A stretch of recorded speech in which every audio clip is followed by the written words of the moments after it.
धाम्नां स्वेन सदा निरस्तकुहं सत्यं परं धीमहि भीष्मद्रोणतटा जयद्रथजला गान्धारनीलो सविशालबुद्धे फुल्लारविन्दं यतपजीवितापहरणं गोवर्धनोद्धारणं कंसच्छेदनकौरवादिहननं कुन्तीसुतापालनम् एतद्भागेन पदारविन्दं मुखारविन्दे विनवेशयन्तं वटस्य पत्रस्य पुटे शयानं बालमुकुन्दं मनसा स्मरामि।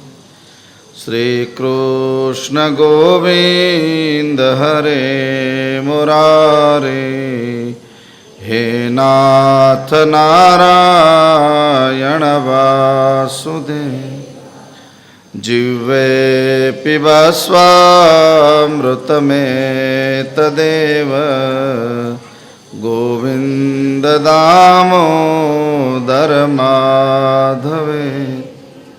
विक्रेतु कामां किल गोपकन्या, मुरारिपादार्पितचित्तवृत्ति। दध्यादिकं मोहवशादवोचत्, गोविन्द दामोदर माधव। गृहे गृहे गोपवधू कदम्बा, सर्वे मिलित्वा समवाप्य योगम्। पुण्यानि नामानि पठन्ति नित्यं, गोविन्द दामोदर माधवेति। सुखं शयानानिलये निजेपि, नामानि विष्णु प्रवदन्ति मर्त्य। ते निश्चितं तन्मयतां व्रजन्ति, गोविन्द दामोदर माधवेति। जिह्वे सदेवां भज सुन्दराणि, नामानि कृष्णस्य मनोहराणि। समस्तभक्तार्तिविनाशनानि, गोविन्द दामोदर माधव। सुखावसाने इदमेव सारं, दुःखावसाने इदमेव ज्ञेयं। देहावसाने इदमेव जाप्यं, गोविन्द दामोदर माधवेति। श्रीकृष्ण राधा वरगोकुलेश, गोपाल गोवर्धननाथ विष्णु। जिह्वे पिबस्वामृतमेतदेव, गोविन्द दामोदर माधव। जिह्वे रसग्ने मधुर प्रियात्वं, सत्यं हि त्वं परं वदामि। आवर्णयेथा मधुराक्षराणि, गोविन्द दामोदर माधवेति। त्वामेव याचे मम देहि जिह्वे, समागते दण्डधरे कृतान्ते। वक्त्या त्वमेव मधुरं सुभक्त्या, गोविन्द दामोदर माधवे। शशाङ्कचक्रं सकिरीटकुण्डलं सपीतवस्त्रं सुरसारुहेक्षणं सहारवृक्षस्थलकौस्तुभश्रियं नमामि विष्णु शिरसा चतुर्भुजं। रामचंद्र भगवान की जय। कृष्ण कन्हैया लाल की जय। सद्गुरु देव की जय। सनातन धर्म की जय। चतुर्भुज भगवान की जय। सर्वेश्वर भगवान की जय। श्री निम्बार्क भगवान की जय। जगतगुरु श्री श्री जी महाराज की जय। मोटा बापू की जय। उमा गौ मैया की जय। भारत माता की जय। गंगा मैया की जय। अपने अपने माता पिता की जय। अपने अपने गुरु गोविंद की जय। ओम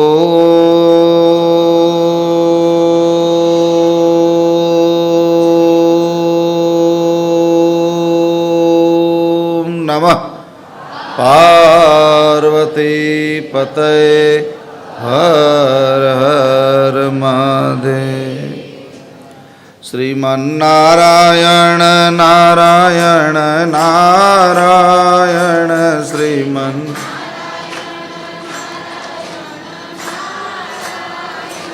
श्रीमन्नारायण नारायण नारायण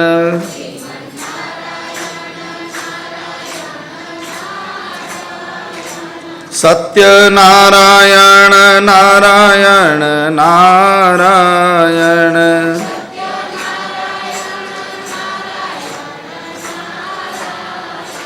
श्रीमन्नारायण नारायण नारायण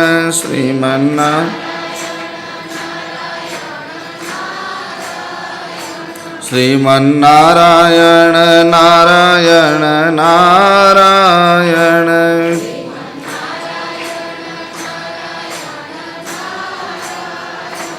बद्री नारायण नारायण नारायण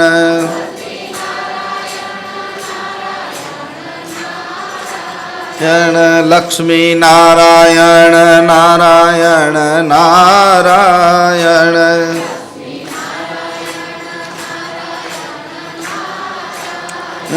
सूर्य नारायण नारायण नारायण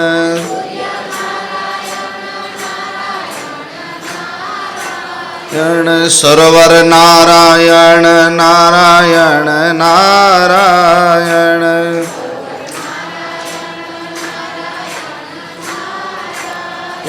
सरोवर नारायण नारायण नारायण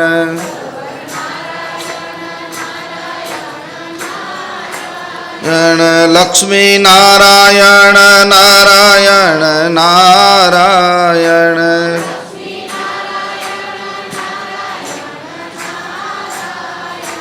श्रीमन्नारायण नारायण नारायण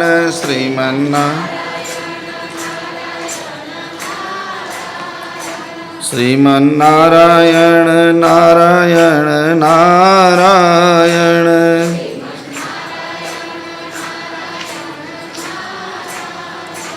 श्रीमन्नारायण नारायण नारायण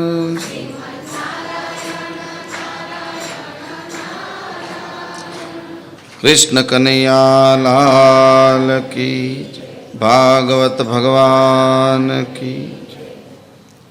भगवान श्री कृष्ण परमात्मानु परम पावन चरित्र अपना तन मन અને વિચારોને નવો એક આનંદ રોજ રોજ આપે છે।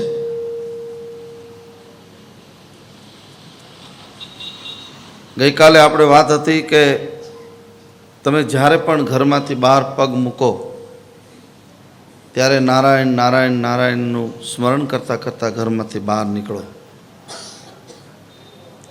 અજાણા ગામમાં અજાણા ઘરે જાઓ ત્યારે ભગવાનનું નામ લઈને પ્રવેશ કરો એટલે વિપત્તિ કે દુઃખ જે હશે તે એનું સમન થશે. અક્રૂરજી ભગવાનને લેવા જાય છે, નારાયણ નારાયણનું સ્મરણ કરે છે. અંદરથી આનંદ આવે છે કે આજ હું મારા ઠાકોરજીને મળીશ. કંસની વૃત્તિ ખરાબ છે. કંસ ભગવાનને મારવા માટે લઈ આવે છે પોતાના ઘરે. કંસને ખબર નથી કે હું જેને મારવા માટે લઈ આવું છું એ તારવા વાળો છે, મરવા વાળો નથી. એ બીજાને તારે એવું તત્વ છે.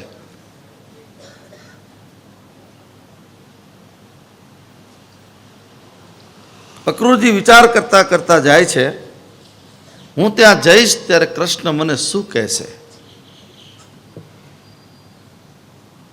સંબંધની રૂએ તો હું કૃષ્ણનો કાકો થાઉં, કૃષ્ણ મને કાકા કહીને બોલાવે ત્યારે જ મારે બોલવું છે. આ ભક્ત અને ભગવાનના પ્રેમની પરાકાષ્ઠા છે. મને કાકા કહે. વિદુર પણ એમ કહે છે કે દુર્યોધનના 56 ભોગ ત્યાગીને મારા ઘરે જ્યારે આવશે ભગવાન ત્યારે હું દરવાજો બંધ કરી દઈશ ને 3 વાર કે કાકા ખોલો કાકા ખોલો ત્યારે હું ખોલીશ.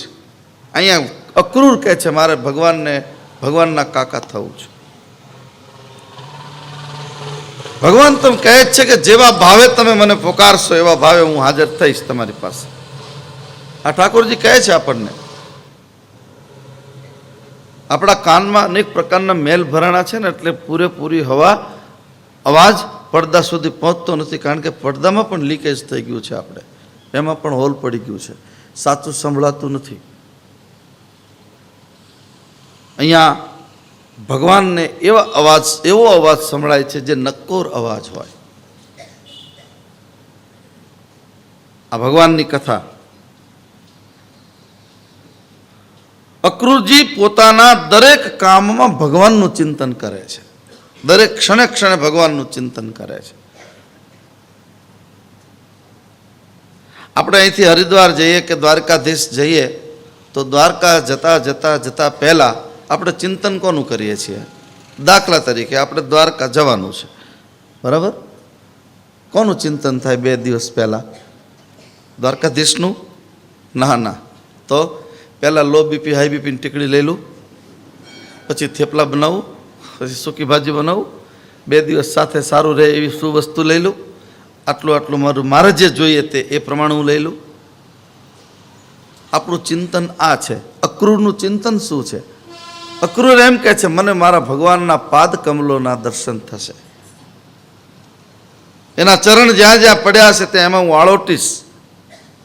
યાત્રા કરવા જાઓ ત્યારે જે તીર્થમાં જતા હોય તીર્થના એક દેવ હોય છે, એ તીર્થના દેવની સ્તુતિ અને પ્રાર્થના કરતા જશો એટલે તમારી તીર્થયાત્રા પદે પદે યજ્ઞનું ફળ આપશે તમને.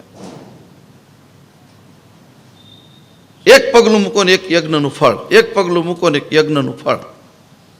પણ યાત્રા અક્રૂર જેવી હોય. આપણે બધી સુવિધા માટે જઈએ, ફરવા માટે જઈએ, આપણા શરીરને કોઈ તકલીફ ન પડે એનું આપણે ધ્યાન રાખવાનું, બસ. તો યાત્રા આપણી સારી થઈ જાય. જલકા જલકત પાવન કૈસે પંકજ કોસ ઓસ્કન જૈસે. ભરતજીની યાત્રા અયોધ્યાથી ચિત્રકૂટ સુધીની યાત્રા ભરતજીના પગમાં છાલા પડી ગયા છે, ફુલ્લાઓ પડી ગયા છે. जिसके होठों पे हंसी और पाँव में छाले होंगे प्रभु वही तेरे ढूंढने वाले होंगे. જેના પગમાં છાલા પડી ગયા હોય છતાંય મુખ પર હાસ્ય હોય ત્યારે સમજવાનું કે આ પરમાત્માને ગોતવા વાળો પાક્કો પરમ ભક્ત છે. जिसके होठों पे हंसी पाँव में छाले होंगे प्रभु वही तेरे ढूंढने वाले होंगे. ભગવાનના નામની જ્યારે લગન લાગે છે ત્યારે પાંચભૌતિક શરીરને પડનારા કોઈ પણ કષ્ટ એના મનને અસર નથી કરતા. ત્યારે સમજવાનું કે મારી યાત્રા અક્રૂર યાત્રા થઈ. અક્રૂર બહુ મહાન પાત્ર છે. મહાભારતનું અતિ પવિત્ર અને અતિ પરમાત્માથી નજીકનું પાત્ર છે અક્રૂરજી.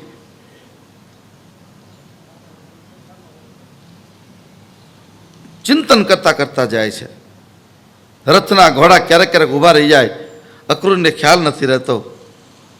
અક્રૂરનું ધ્યાન જાય કે ભલે રથ ઊભો રહી ગયો, વળી પાછો ઘોડાને ચલાવે, ધ્યાન મગ્ન થઈ જાય છે. સવારના પોરમાં મથુરાથી નીકળેલ અક્રૂરનો રથ ઠેઠ સંધ્યા સમયે પહોંચ્યો. નહીં તો તમે બધા ગયા છો, બધાને કહો, નંદગાંવથી મથુરા કંઈ દૂર નથી. મથુરાથી નંદગાંવ એટલે રથને તો કે આપણે ચાલીને જઈએ તો 3.5 કલાકમાં પહોંચીએ, રથને તો શું વાર લાગે. પણ ચિંતનમાં સાંજ પડી ગઈ છે.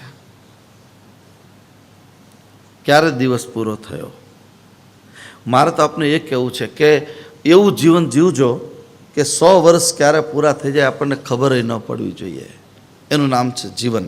જીવન જીવવાનો એક આનંદ હોય, જીવન જીવવાની એક મસ્તી હોય. આ જગત આખું પરમાત્માએ બનાવ્યું છે અને એન્જોય કરતા શીખો. પણ ક્યારે એન્જોય થશે જગત? જ્યારે રાગ, દ્વેષ, ઈર્ષા, પાખંડથી તમે દૂર હશો ત્યારે તમને જગત જીવવા જેવું લાગશે. ઘણા લોકો મારી પાસે આવે કે બાપુ હવે તો હે ભગવાન, બસ બાપુ બહુ થાકી ગયા, હવે તો જલ્દી ભગવાન દોરી ખેંચ લે તો સારું. આપણે કહીએ 100 વર્ષ, અરે બાપા શું બાપુ તમે શ્રાપ આપો છો કે શું? મને એમ થાય કે આનો ફોટો પાડી લઉં, કારણ કે નથી, એનું જીવન નથી, એને જીવતા આવડ્યું નથી, એટલે એને જીવતર બહુ લાંબુ લાગે છે. 100 વર્ષ થાય તો કહો ભગવાન હજી થોડીક મને સબસિડી આપને, 25 વર્ષની હજી મારે 125 વર્ષ જીવવું છે. શું કામ? મરવાની ઉતાવળ એવા લોકો કરે છે જેનું ચિંતન અટકી ગયું હોય છે. ભગવાનનું ચિંતન જ્યારે અટકે છે ત્યારે જીવનમાં આનંદની પ્રાપ્તિ નથી થતી, શોક અને રોગની પ્રાપ્તિ થાય છે. ભગવાનમય જેનું જીવન હશે. આ શ્રાવણ મહિનો ગયો, કોઈને ખબર પડી? કાલ તો રામ બોલો ભાઈ રામ બધું પૂરું થઈ જશે. કેટલા સુંદર ભગવાનની ભક્તિના દિવસો કેવા ગયા, કોઈને ખબર પણ ન પડે. એક મહિનો, સવા મહિનો થાય, દોઢ મહિનો થાય, ભગવાનની કથા હજી કાલ શરૂ થઈ છે, કથા કાલ પૂરી થશે, શું કરશું? ચિંતા થાય આપણને. આ છે ભગવાનમય ચિંતન. એક ખાલી આપણે ઠાકોરજીની કથા 1-2 કલાક આપણે કથામાં ખાલી બેસીએ છીએ, 1.5 કલાક. તમારા માટે 1.5 જ કરી, તો હું ખેંચું છું 1.5 કલાક. તમે તો 1.5 કલાકના બધા ગ્રાહક છો, મને ખબર છે. પણ એ 1.5-2 કલાક જે આપણે બેસીએ છીએ, કેટલો આનંદ આવે છે. આપણે એટલો વિચાર કરો કે નંદનંદન યશોદાનંદન ભગવાનની કથા આપણને યુગો પછી જે કથા આપણે ગાઈ રહ્યા છીએ એમાં આટલો આનંદ જ્યારે પ્રાપ્ત થાય છે, ત્યારે જ્યારે અંદરથી અનુભૂતિ થશે ત્યારે કેટલો આનંદ. તેરે અંદર સાચ હે, બહાર કચ્છનો બનાવ, સદગુરુ કબીર કહે છે. જગતના તમામ સત્યો, જગતની તમામ ઉપાધિઓ, જગતની તમામ તમન્નાઓ, આકાંક્ષાઓ, અપેક્ષાઓ બધું તારા ચરણમાં છે, તારા હૃદયમાં છે. તું બહાર શું કામ દોડે છે? બહાર દોડવાનું બંધ કરજો ભગવાનની કથા પછી. ઘણા લોકોને તમે પૂછો ને કે તમે આમ કોને મળે? અરે બાપુ હું તો મુખ્યમંત્રી સાથે બેઠેલો, વડાપ્રધાન સાથે બેઠેલો, ધારાસભ્ય સાથે બેઠેલો, પ્રમુખની સાથે બેઠેલો, રાષ્ટ્રપતિ સાથે બેઠેલો, ફલાણા શેઠ પાસે, ટાટા બિરલા પાસે બેઠેલો, ધીરુભાઈ અંબાણી સાથે બેઠેલો. આવું બધા પોતાની જાતને બધા મૂલ્યાંકન કરે. અમે આટલા લોકો સાથે બેઠેલા છીએ. મારે આજે તમને એ પૂછવું છે કે તમે બધાની સાથે બેઠા છો, તમે તમારી જાત સાથે કેટલી વાર બેઠા આટલી જિંદગીમાં? જવાબમાં 0 હશે. પોતાની સાથે કોઈ બેસતું નથી. જગત નાશવંત છે. કબીર કહે છે કાલ ઝપટ્ટા મારતે દિન મેં 12,000. એક ઝપટામાં હતું નહોતું થઈ જાય એવું ક્ષણભંગુર આપણું શરીર. એ શરીરના વિસ્તાર માટે આપણે બહુ મોટી વાતો કરી, પણ ખુદની સાથે કેટલા બેઠા? હવે તો કાલે તો કથા અમાસ છે ને પછી તો એકાદશી આપણી કથા પૂરી થશે. હું આપને વિનંતી કરું છું, સમય મળે તો ક્યારેક તમે પોતાની સાથે બેસતા શીખજો. તમારી સાથે બેસજો, તમારી જાતની સાથે બેસો. એકાંત મળે એટલે પલોઠી વાળીને પદ્માસન લગાવાય તો ભલે, ન લગાવો તો ચિંતા નહીં. ખુરશી ઉપર બેસો, ટેબલ ઉપર બેસો, તમારા બેડરૂમ પર, અમને કોઈ વાંધો નથી. પણ તમારી જાત સાથે એકલા બેસો અને પછી પૂછો, હે જીવ, તું આટલું સરસ ઘર, આટલું સરસ પરિવાર, આટલું સરસ શરીર તને મળ્યું છે, તે શું કર્યું મારા માટે? ભગવાન માટે શું કર્યું? આટલું દરેક પોતાની જાતને પૂછજો. આપણે ત્યાં એક માન્યતા છે બહેનો માટેની, પુરુષો બધા જે લોકો નથી સમજતા, લગભગ બુદ્ધિ તત્વ ગુમાયું હોય એવા આવો જ અર્થ કરશે. આપણે કહીએ બહેનોમાં બુદ્ધિ કેટલી હોય, તો કે પગની પેની જેટલી હોય. બહેનોમાં પગની પેનીથી વધારે બુદ્ધિ ન હોય. સમજજો બરાબર. અધ્યાત્મ જગતથી મારે આજે સમજાવવું છે. હું રાત્રે ચિંતન કરતો તો મેં કહ્યું કે ના, સાચી વાત છે. પુરુષો તો જાણે બુદ્ધિના મોટા ભંડાર, બુદ્ધિના એ તો જાણે મોટા ખજાના હોય. હવે બૈરાને શું પૂછવાનું, એને શું ખબર પડે એની બુદ્ધિ પગની. પણ પગની પેની વાત સાચી છે, યાદ રાખજો બરાબર, સમજાવું તમને. પગની પેનીનો એક અર્થ એ થાય છે, માં જાનકીને તમે જુઓ. હવે બરાબર સમજજો કથાને, બહેનોને ખાસ. ત્રિજટા અને માં જાનકી સત્સંગ કરે છે અશોક વાટિકાના અશોક વૃક્ષની નીચે, અને પછી ત્રિજટા દોષારોપણ કરે છે. લક્ષ્મણ ઉપર કર્યું, મારીચ ઉપર કર્યું, રાવણ ઉપર કર્યું, રામ ઉપર પણ કર્યું. ત્યારે મારી માં જાનકી એમ કહે છે, ચૂપ થઈ જા, તું બોલતી નહીં એક શબ્દ, કોઈનો દોષ નથી. કેમ? રામને તો મેં કહ્યું તો આ નહુ ચર્મ કહત બે દેહી, મેં મોકલ્યા હતા. લક્ષ્મણને જવું નહોતું. લક્ષ્મણ રેખા દોરીને પછી એ તો મરમ બચન જબ સીતા બોલા, હરિપ્રેરિત લક્ષ્મણ મંડોલા, પછી ગયા. લક્ષ્મણજીને જવું નહોતું. તો રાવણનો બિચારાનો શું દોષ? કારણ કે રાવણ તો કામી માણસ છે, એને પરસ્ત્રીને જોયે એટલે એ તો એનો ધર્મ, એનું કર્મ છે. એ હરણ કરવું એનો ધર્મ માને છે. તો માં કોનો દોષ? બહેનો ખાસ સાંભળજો. માં જાનકી બોલ્યા છે, ના અથસો નયનની કો અપરાધા, આમાં કોઈનો દોષ નથી, મારી આંખનો દોષ છે. મારી આંખને મન વચન કર્મથી મારા પતિના ચરણમાં રાખવાની હતી, એના બદલે માયાવી મૃગની પાછળ ગઈ, પરિણામે મારું હરણ થયું છે. આંખનું જતન કરજો. એટલે મારે આપને એ કહેવું છે, જે લોકોને ખબર નથી, આ સૂત્ર ઉપરથી બોલે છે એ લોકોને, કે બહેનની બૈરાની બુદ્ધિ પગની પેની સુધી, એટલે બહુ સાચી વાત છે. મારા દેશની, દેશની આર્ય રમણી અમર છે ઇતિહાસમાં. જેટલી બહેની માતૃ શરીર છે દુનિયા આખીમાં, જેટલા બધા હોય એ બધાય પગની પેની એટલે પોતાનું કુળ, પોતાની મર્યાદા, પોતાની પરંપરા, પોતાના ગુરુ, પોતાનો ધર્મ, પોતાનો સંપ્રદાય, એને પૂછીને પગલું ભરે છે, એટલે પગની પેની સુધી છે. અને આ બધા બુદ્ધિના રવાડા ચડે તો કોથળીઓ નાખી ક્યાંના ક્યાં આટા મારતા હોય છે. રાત્રે એક આમ આટા મારતું હોય, એક જુગારમાં બેઠો હોય, દારૂ, એક વ્યભિચારના ઓટલે, એને કેમ કોઈ કહેતું નથી? અને ત્યાં તમારી બુદ્ધિ છે. જે બુદ્ધિને ખોટા રવાડા ચડાવી દે એ બુદ્ધિવાળા કહેવાય. અને પગની પેની સુધી બહેનની બુદ્ધિ, એટલે દીકરી ખાનદાન હોય, એને ખબર છે કે મારે આ પગલું ન ભરાય, અહીંયા મારે ન જવાય, આની પાસે મારે ન બેસાય, આવા લોકોનો સંગ મારે ન કરાય. કોનો સંગ કરવો એના માટેની આ અક્રૂરની કથા મારે તમને સમજાવી છે. જીવનમાં કંઈક કરવું હોય તો એવો સંગ કરજો. સંગ તો કરો તો પાનભાઈ એવાની કરજો જે ભજનમાં રહે ભરપૂર. ગંગા સતી પાનભાઈને દરણું દળતા સમજાવે એવા માણસોનો સંગ કરવો જે અંદર અને બાહ્ય પવિત્ર હોય, જેની પાસે કોઈ દિવસ બાલિશ વિચાર ન હોય. ખાસ ધ્યાન રાખજો. ભગવાનની કથાનું મારે, આપણે ત્યાં પહેલાં લગ્ન પ્રસંગમાં, હવે તો બધું ઝડપી થઈ ગયું, બધું એક દિવસમાં પૂરું. પહેલાં તો ભાથા બંધાવતા, મહેમાન જાય ને પછી મોટા મોટા પોટલા બંધાવતા. રસ્તામાં ઢેબરા હોય ને થેપલા હોય ને કેટલું હોય, મરચાં હોય ને લાલ ને લીલા ને પીળા ને અથાણા હોય ને, એ પછી લીકેજ થાય ને પછી થેલી બગડે ને કોકના કપડાં બગડે. આવું બધું થતું પહેલાં. હા, કોઈ સારો હોય તો ભલે ને વળી કોઈ કંઈક સંભળાવે શ્લોક હોય તો એક બે, આવું બસમાં બધું ગાડીમાં બેઠા બધું થતું હતું. પણ મારે તમને ભાથું બંધાવવું છે. એ ભાથું લઈને તમે 11 મહિના તમારા ઘરે રહેજો, તાજા તરોજા રહેશો તમે.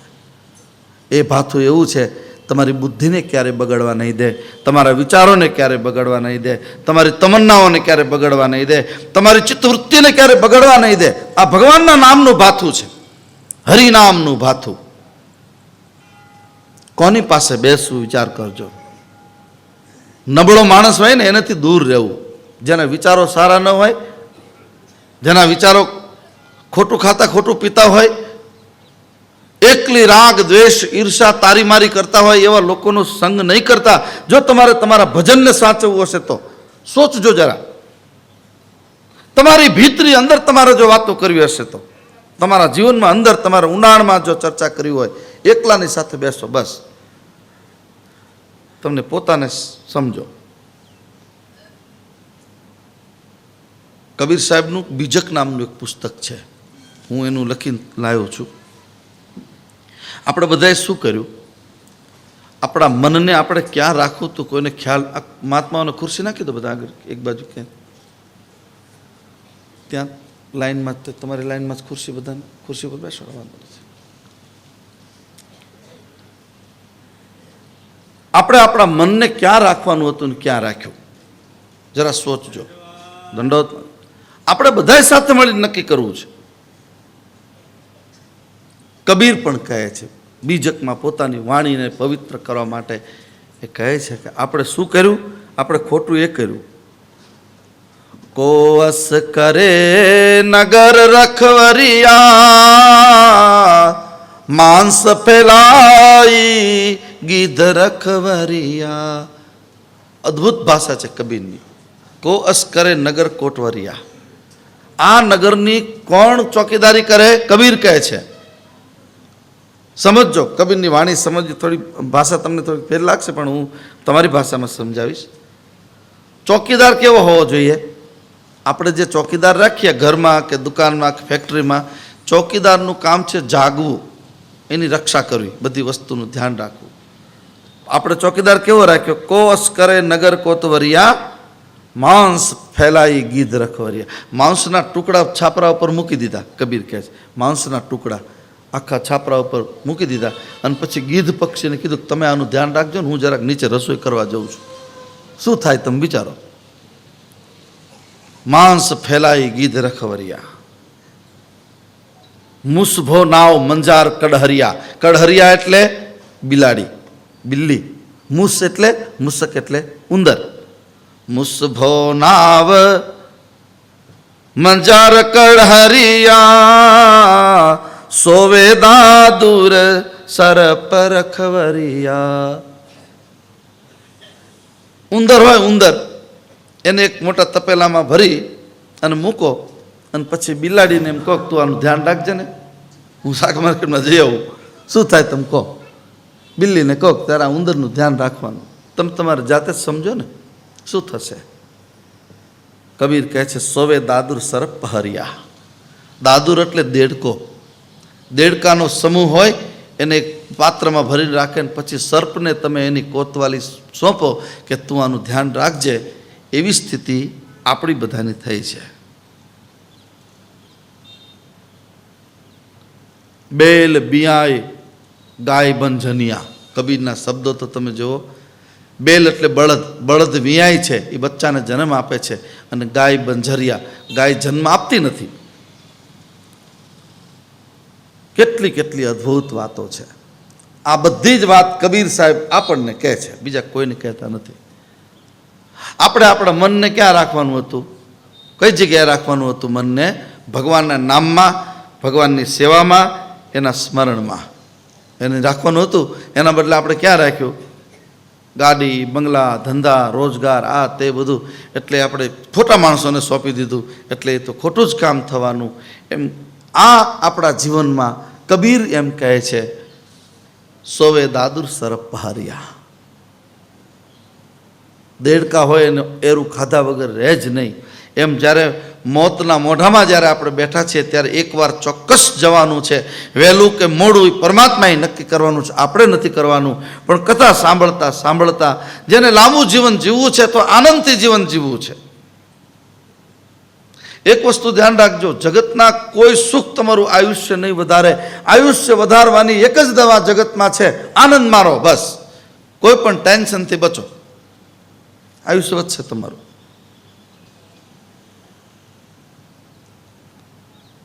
તમે સોચો, આજે હું એવા ભાઈને મળીને આવ્યો, એની ઉંમર છે 90 વર્ષની, અને છતાં એની પ્રેક્ટિસ ચાલુ છે. 90 વર્ષની ઉંમર છે. અને કે બાપુ હું તો બસ 3 કલાક સવાર સાંજ બબતતા 3 કલાક આવું છું, હાલીને આમ છાતી કાઢી. આનું નામ 56ની છાતી કહેવાય. આપણે તો 50 ના થયા તો બ્રેન્ડ વળી ગયા. હવે તો મને ખબર ને, હવેની જે પેઢી રહી ને આ કુરકુરિયા પીઝા ખાય છે ને, એ બધા મને 40 વર્ષે તો ગોળ દડો વળી જવાના. આમ હાલ છે, આમાં જોજો તમે. 25 વર્ષમાં જોજો. કારણ કે આપણા ખોરાક બગડ્યા, આપણા વિચારો બગડ્યા, આપણી વાણી વર્તન એક રહ્યું નહીં, પરિણામે શરીરને બધું ભોગવવું પડે છે. સોચો. ભગવાનની કથા સાંભળ્યા પછી જરા વિચારજો. બહુ કિંમતી શરીર છે, મરવાની ઉતાવળ કરવી નહીં. શું કામ ઉતાવળ કરીએ? આપણે જીવન જ એવું જીએ કે આપણને રોજ નવો નિત્ય નવો આનંદ આવે. બસ. ઘણા લોકો થોડા ઘરમાં વિષમ વાતાવરણ થોડું હોય તો થાકી જાય, કંટાળી જાય છે. આપણે છાપામાં પણ ઘણીવાર આવે છે કે ઘણા લોકો કહે છે કે ભાઈ હવે અમને તમે રાજ્ય ખુશીથી મૃત્યુનો કાયદો તો છે આપણો કે સુસાઇડ કરવાની રજા આપો. આ મરવાની વાતો કરતા હોય ને, આપણે તો જજ હોય નહીં, આપણે તો ત્યાં બેસીએ નહીં, બેસવા દે નહીં. હું તો હાથ પાડી દઉં, જાઓ ખાલી કરો જગ્યા, હાલો. જીવતા જ નથી આવડ્યું તમને?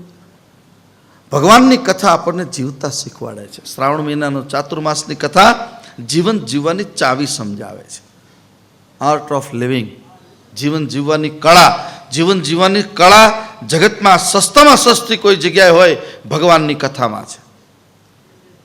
પરમાત્માની કથા સાંભળતા સાંભળતા એવું જીવન જીવવાની કોશિશ કરીએ. આપણે જ્યાં રહેતા હોય ઘરની આસપાસનું વાતાવરણને પવિત્ર રાખીએ.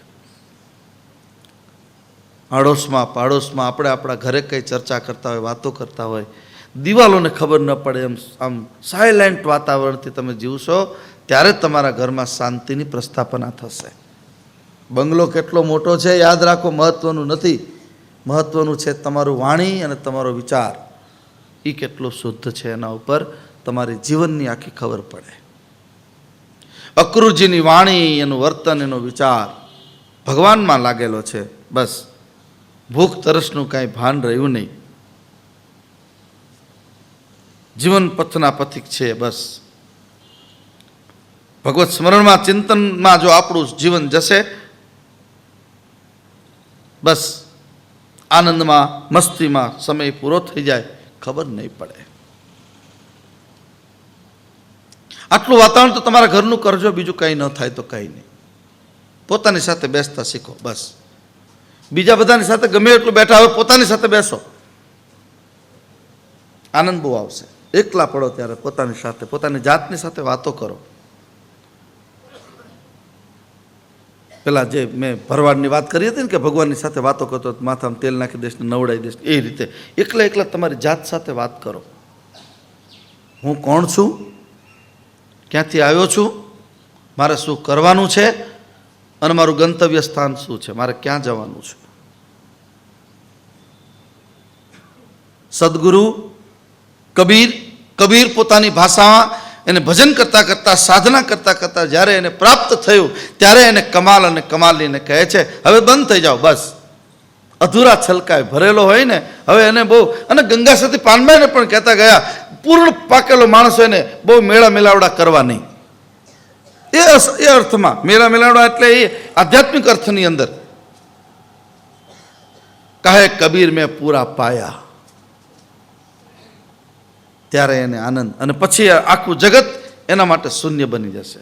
પછી બોલશે અખંડ સાહેબ કો નામ और सब खंड है, खंडित मेरु सुमेरु खंड ब्रह्मांड है, जिनको साहेब सोहेत वो નિર્બંધ હે. જેનો પરમાત્માની સાથે પ્રેમ છે એટલા જ નિર્બંધ છે, બાકી બધા જ બંધાયેલા છે. કબીર કહે છે જેને જેને ભગવાનની સાથે સ્નેહ છે, નાતો છે, એટલા લોકો બંધન મુક્ત છે. એને મુક્તિ માટે ક્યાંય દોડવું નહીં પડે. મુક્તિ એની દાસી બનીને એની પાછળ ફરતી હશે. સત્ય જ્યારે સમજાય ત્યારે પ્રકાશ થાય છે, યાદ રાખો. અને 5-25 વર્ષની આપણી જે જિંદગાની છે, આપણું મૃત્યુ થાય એના પહેલા જો પ્રકાશ થઈ ગયો તો કામ પતી ગયું. બસ આપણે બધા સાથે મળીને જ્યારે નક્કી કરવાનું છે ત્યારે અખંડ સાહેબ કો નામ ઓર સબ ખંડ. એક પરમાત્માનું નામ અખંડ છે, બાકી બધું જ ખંડિત છે. એક ધારો ચાલો, બાકી બધું જ આપણે બધું કર્યા કરીએ છીએ. આ ભગવાનની કથા અક્રૂર આપણને સમજાવે છે. 45 વર્ષની માણસની ઉંમર થાય પછી, હવે સમજજો બરાબર, હું તમને થોડુંક મોટા મંદિર તરફથી કન્સેશન આપું થોડુંક.